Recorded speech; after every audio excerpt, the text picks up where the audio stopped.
창세기 27장 본문으로 해서 부모의 신앙이 중요한 이유 두 번째 리브가 편에 대해서 말씀드리려고 합니다.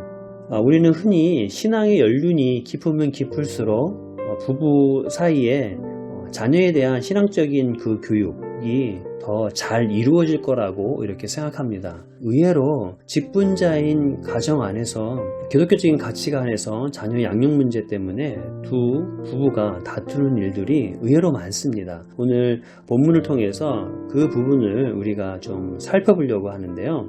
먼저 리브가가 27장 안에서 야곱이 아버지를 속였다라기보다 리브가가 남편인 이삭을 속였다라고 말하는 것이 더 맞을 겁니다.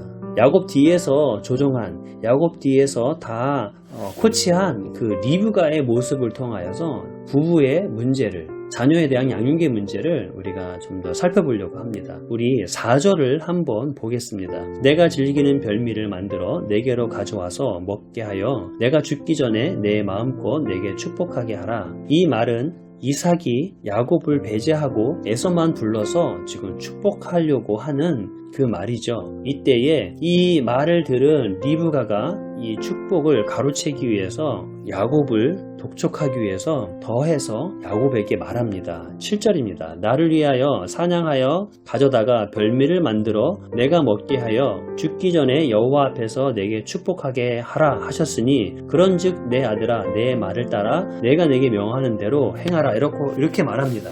여기서 보면은 내게 축복하라 라고 하는 말 앞에 여호와 앞에서 라고 하는 이 말을 덧붙여서 야곱한테 말합니다. 그러면 듣는 야곱 입장에서는 어떠한 생각이 들겠습니까?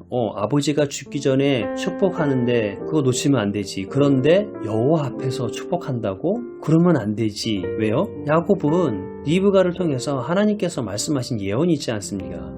큰 자가 작은 자를 섬기게 되랴. 그러니까 하나님께서 형을 택한 것이 아니라 나를 택해서 하나님께서 아브라함의 하나님, 이삭의 하나님, 야곱을 통한 축복이 흘러가는 것이 자신 야곱이라는 것을 이 얘기를 들을 때 더 생각날 것입니다. 그렇기 때문에 여호와 앞에서 축복한다는 이 축복은 결코 놓치면 안 되겠구나 라고 하는 더 적극적인 열정을, 그러한 욕심을 불러일으키게 되는 표현입니다. 그러니까 리브가는 이거를 의도적으로 야곱한테 여호와 앞에서 라는 말을 추가해서 야곱한테 말하고 있는 거죠. 그래서 야곱은 더 적극적으로 아버지 앞에 형인 걸로 변장하여서 이렇게 나아가려고 하죠. 리브가는 지금 야곱을 독촉해서 자기가 뜻하는 것을 지금 이루려고 하는 거죠. 자기가 생각하는 자녀에 대한 교육, 자녀를 어떻게 지금 하는 것이 그의 인생에 있어서 좋을까라고 고민한 것이 이러한 결정이었습니다. 두 번째는 11절에서 13절입니다. 야곱이 그 어머니 리브가에게 이르되 내 형 에서는 털이 많은 사람이요 나는 매끈매끈한 사람인즉 아버지께서 나를 만지실진데 내가 아버지의 눈에 속이는 자로 보일지라 복은 고사하고 저주를 받을까 하나이다. 어머니가 그에게 이르되 내 아들아 너의 저주를 내게로 돌리리니 내 말만 따르고 가서 가져오라 이렇게 얘기하죠.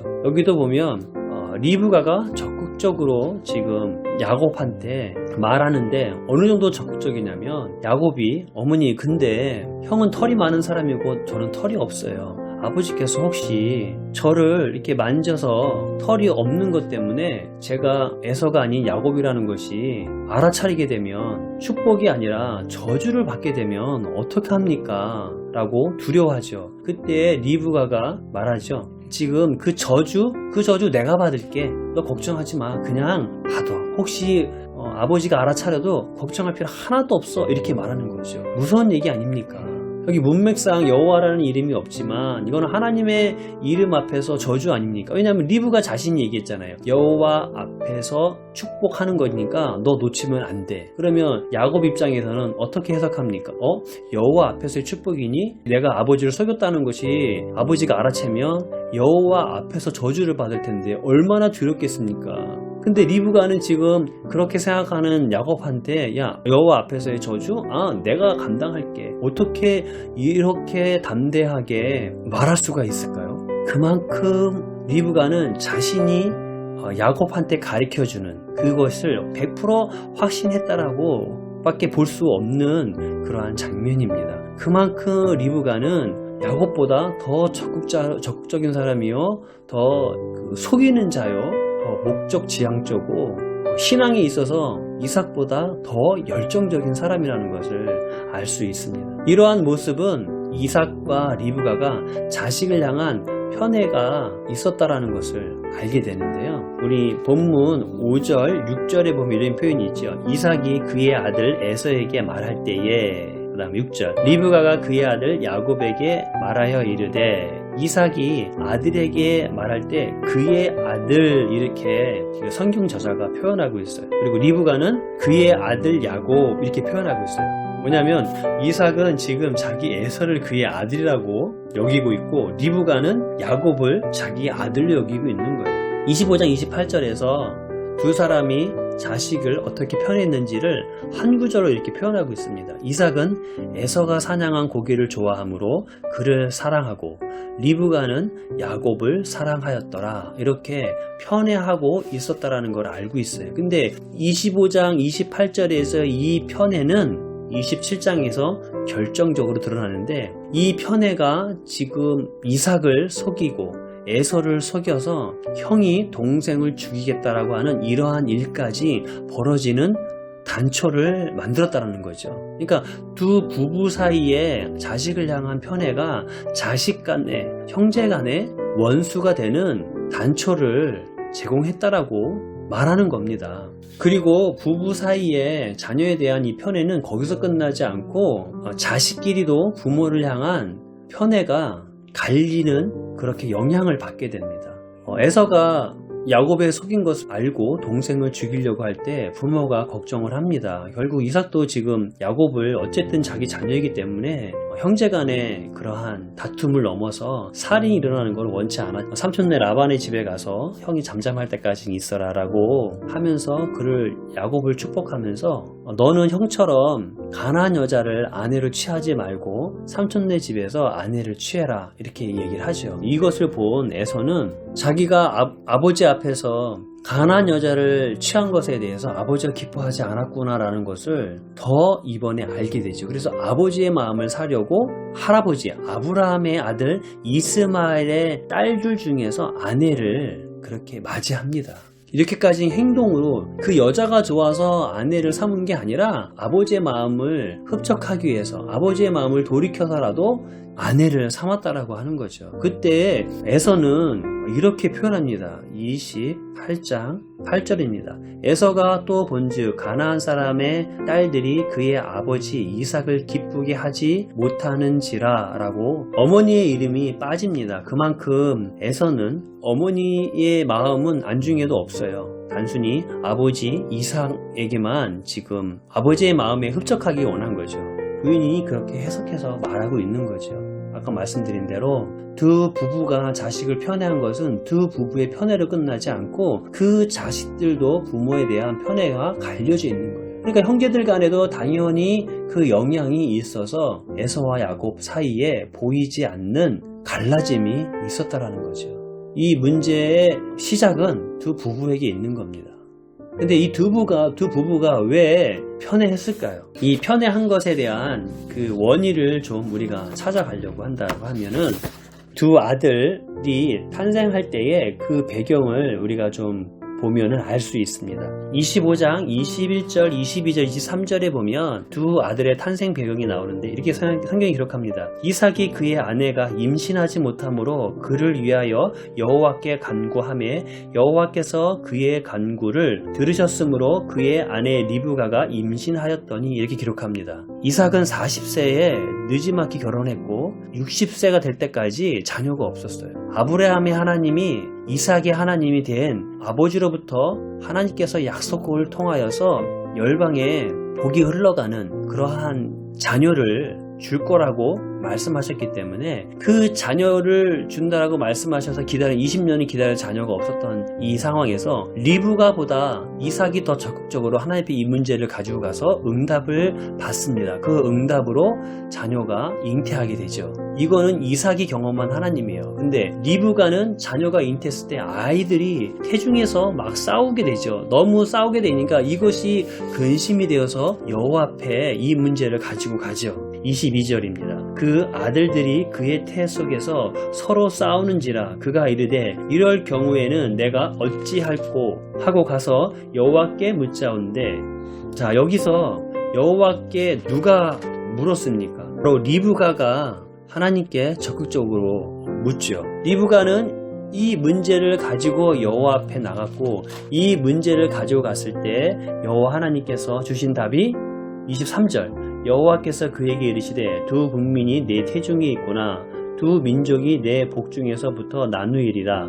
이 족속이 저 족속보다 강하겠고 큰 자가 어린 자를 섬기리라. 작은 자인 야곱이 큰 자인 에서로부터 섬김을 받는 그러한 일이 있을 거라는 이 예언의 말씀을 받은 사람은 이삭이 아니라 리브가예요. 리브가가 경험한 하나님이에요.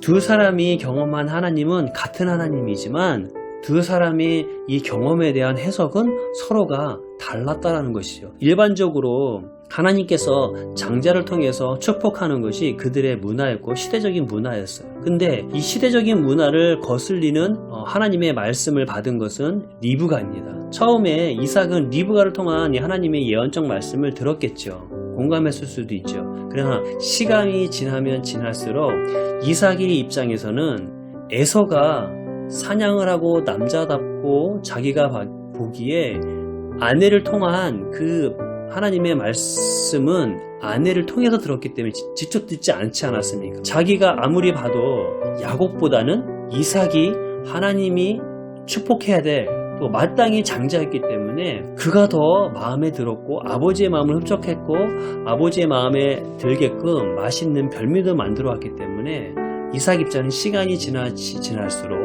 에서가 장자로서의 합하다라고 생각하던 거죠. 그렇지만 리브가 입장에서는 그럴 수가 없죠. 왜냐하면 본인이 하나님의 예언을 말씀을 받았기 때문에 당연히 남편의 해석이 틀리고 자기 해석이 맞았다라고 주장할 수밖에 없죠.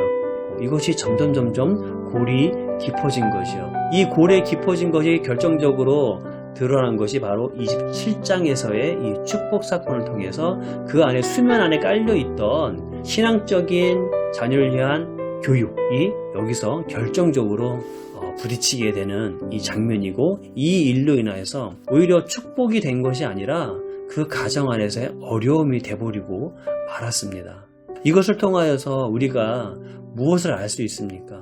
우리는 일반적으로 부모님들은 자녀를 양육할 때 아버지는 아버지의 가치관에서 옳다고 생각하고 어머니는 어머니의 가치관에서 옳다고 생각해요. 근데 여기에다가 신앙적인 해석을 가미하기 시작하면 그러면 타협할 수가 없습니다. 왜냐하면 이 해석이 여호와 앞에서 옳다라고 생각하기 때문에 서로 절충안이 없습니다. 이삭과 리브가는 이 문제에 있어서 결정적으로 타협할 수가 없었어요. 특히 리브가는 야곱한테 뭐라고 말합니까? 야, 여호와 앞에서 이 축복 너 놓치면 안 돼. 야곱, 여호와 앞에서의 축복인데 아버지를 속이다가 이거 들통이 나서 여호와의 이름으로 저주를 받으면 어떡해요? 이거 무섭지 않습니까? 리브가가 뭐라 그럽니까? 여호와 앞에서의 저주? 걱정하지 마. 그런 일 없어. 라고 하면서 호언장담하는 거예요. 왜? 아버지 해석이 절대로 틀렸기 때문에. 왜? 내가 하나님 앞에 그 음성을 들었기 때문에 내가 더 맞다라고 하는 거죠. 이것이 맞을지는 모르지만 이것에 대한 이루어 가시는 하나님의 방법에 있어서는 리브가도 틀린 거죠. 이렇게까지 하면서 남편을 속이고 에서를 배제하면서까지 쟁탈하는 거 옳은 게 아니죠. 야곱도 잘못이지만 리브가도 이 문제에 있어서는 잘못인 거예요. 그러면 부부는 하나님 앞에서 내가 더 올바른 신앙을 가지고 있어, 내가 더 올바른 신앙적인 가치관으로 자녀를 가르치고 있어 라고 다투기보다 먼저 두 사람이 하나님 앞에서 하나님은 뭐라고 말씀하셨지? 라고 봐야 되는 것입니다. 그러면 하나님 말씀하셨어. 좋아. 그러면 그 말씀하신 거에 대한 해석은, 그 말씀하신 것에 대한 하나님은 어떻게 그것을 이루어가기 원하시지? 라고 하나님께 묻고 가는 것이 먼저인데 두 사람은 그렇게 하지 않고 서로의 생각이, 서로의 신앙적인 해석이 더 옳다라는 것에서만 주도권을 잡으려고 했다라는 것이죠. 그것이 자녀에게 이러한 좋지 않은 결과를 낳게 된 것입니다. 부모들은 먼저 해야 될 게 뭐냐면 두 사람 다 하나님 앞에서 지금 신앙 안에서 우리가 잘 가고 있는가라고 먼저 그걸 살펴봐야 된다는 거죠.